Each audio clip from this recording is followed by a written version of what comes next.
मैं doctor Gulab Chand Meena, associate professor political science, SRP government PG college Bandikui. आज हम बात करेंगे संप्रभुता, अद्वैतवाद और बहुलवाद के बारे में। पहले देखेंगे सबसे पहले संप्रभुता के बारे में। जनसंख्या, निश्चित क्षेत्र, सरकार और संप्रभुता, राज्य के इन तत्वों में संप्रभुता सबसे अधिक महत्वपूर्ण तत्व है, जिसके आधार पर राज्य की अन्य सभी समुदायों से पृथक किया जा सकता है। राज्य के लिए संप्रभुता का वही महत्व है जो व्यक्ति के जीवन के लिए प्राणों के साथ होता है, और वस्तुतः संप्रभुता के लिए राज्य के अस्तित्व की कल्पना नहीं की जा सकती, और वस्तुतः संप्रभुता के बिना राज्य के अस्तित्व की कल्पना ही नहीं की जा सकती। अब देखेंगे संप्रभुता की मीनिंग, डेफिनेशन क्या है, संप्रभुता कहते किसे हैं, संप्रभुता है क्या। संप्रभुता का आग्ल पर्यायवाची सावरेनिटी लैटिन शब्द सुपर और एनस से लिया गया है, जिसका अर्थ उस भाषा में सर्वोच्च शक्ति होती है, और शब्द की व्युत्पत्ति द्वारा स्पष्ट संप्रभुता के इसी अर्थ को वर्तमान समय में भी स्वीकार किया जाता रहा। लेकिन इस प्रकार का अर्थ स्पष्ट होते हुए भी राजनीति विज्ञान के विभिन्न विद्वानों द्वारा, पॉलिटिकल साइंस के जितने भी विद्वान हैं, उन्होंने संप्रभुता के संबंध में विभिन्न विचार व्यक्त किए। एक विद्वान जो ब्राइस थे, उनका कहना था, ब्राइस, कि संप्रभुता का प्रश्न राजनीति विज्ञान के सर्वाधिक विवादास्पद और उलझे हुए प्रश्नों में से एक है, और संप्रभुता के संबंध में व्यक्त किए गए प्रमुख विचार निम्न हैं। संप्रभुता की शर्तों व्याख्या जीन बोधा के द्वारा की गई, जिनके अनुसार संप्रभुता नागरिकों और प्रजाजनों के ऊपर राज्य की सर्वोच्च शक्ति है, जिस पर कानून का कोई अंकुश न हो। ग्रोशियस ने लगभग अर्ध शताब्दी बाद कहा कि संप्रभुता उस व्यक्ति में निहित सर्वोच्च राजनीतिक शक्ति है जिसके कृत्य अन्य किसी पर आश्रित न हो और जिनकी आज्ञा का उल्लंघन न किया जा सकता।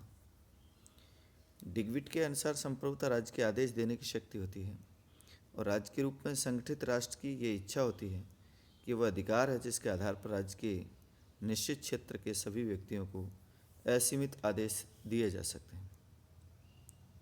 बर्गेस के अनुसार ये व्यक्तिगत रूप से प्रजाजन उसके समुदायों के ऊपर प्राप्त राज्य की मौलिक और निरपेक्ष असीमित शक्ति है। बिलोबी के अनुसार संप्रभुता राज्य की सर्वोपरि इच्छा होती है, और इन परिभाषाओं में भिन्न भिन्न शब्दों का प्रयोग किया गया।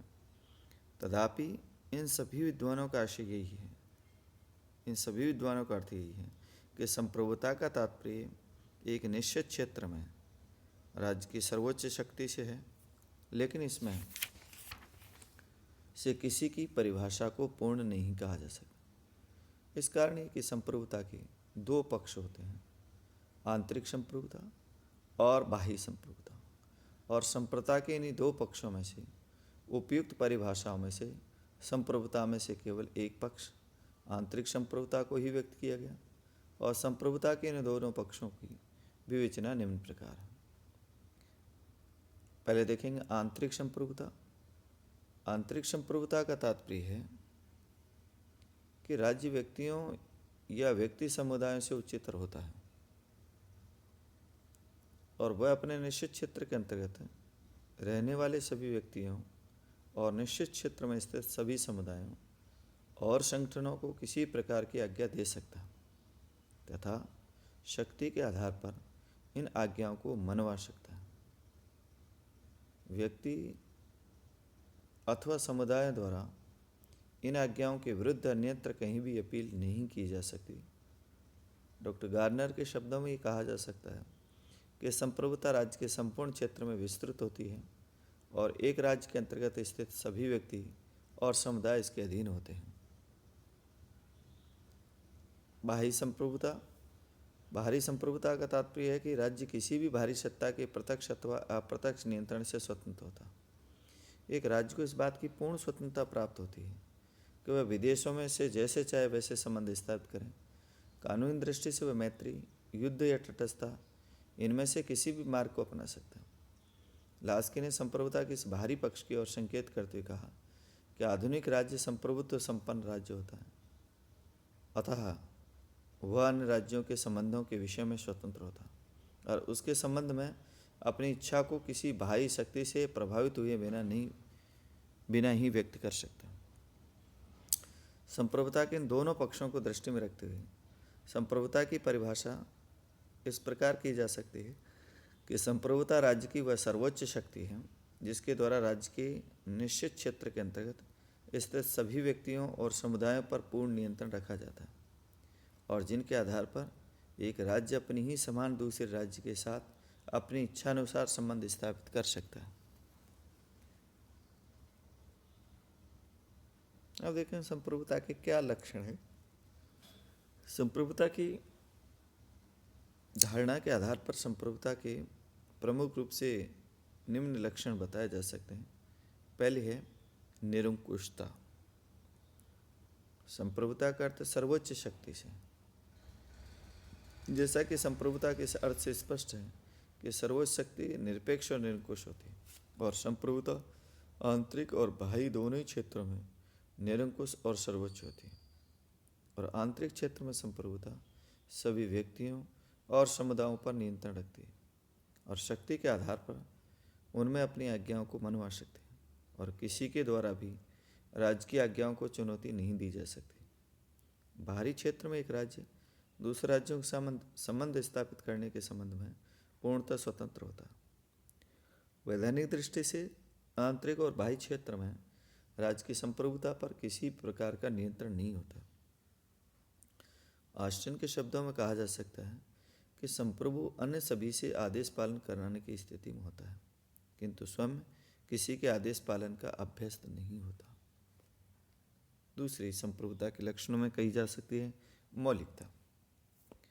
मौलिकता का अर्थ है कि राज्य की संप्रभुता मौलिक है, किसी अन्य सत्ता द्वारा प्रदत्त नहीं है।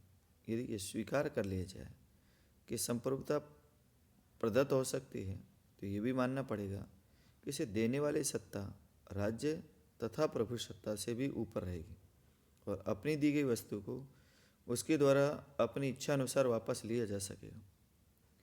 संप्रभुता की परिभाषा के अनुसार संप्रभुता से उच्च किसी अन्य सत्ता का अस्तित्व असंभव है। सर्वव्यापकता। संप्रभुता की सर्वव्यापकता का तात्पर्य है कि राज्य के अंतर्गत स्थित सभी व्यक्तियों समुदायों पर राज्य की प्रभुत्व शक्ति का नियंत्रण रहता है और इनमें से कोई भी संप्रभु शक्ति से मुक्त होने का दावा नहीं कर सकता। यदि राज्य के अंतर्गत किसी व्यक्ति विशेष या वर्ग विशेष को विशेष अधिकार प्राप्त होते हैं तो इन विशेष अधिकारों का अस्तित्व राज्य की इच्छा पर निर्भर करता है।